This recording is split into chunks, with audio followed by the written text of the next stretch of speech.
ایک کام کرو، آپ کو اللہ نے صلاحیت سے نوازا ہے، ایک وقت آئے گا اللہ آپ کو بہت بڑا رتبہ دیں گے، آپ یہ ہوٹل چھوڑ دو۔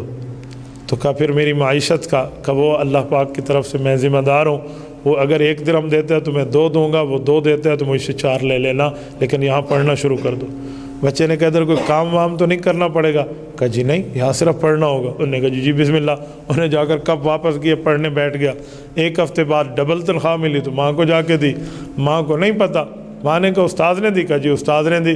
تو ماں اس ہوٹل والے کا شکریہ ادا کرنے آئی، اللہ آپ کا بھلا کرے، آپ نے میرے بچے کا تعاون کیا۔ انہوں نے کہا کون سا بھلا کرے، تیرے بچے نے یہاں دوبارہ منہ نہیں دکھایا۔ کہا یہاں نہیں آتا؟ کہا یہاں آج بھی نہیں ہے، دیکھ۔ اچھا کہاں گیا؟ کہا وہ مولوی بیٹھے مسجد میں، اس کے پاس بیٹھے۔ تو وہ امام صاحب کے مجلس میں آئی اور یہ بچہ پڑھ رہا ہے۔ کہا یعقوب، کہا ابو استاد سے اجازت لیں۔ کہا میرے استاد سے بات کرا۔ کہا میں ان کی والدہ ہوں۔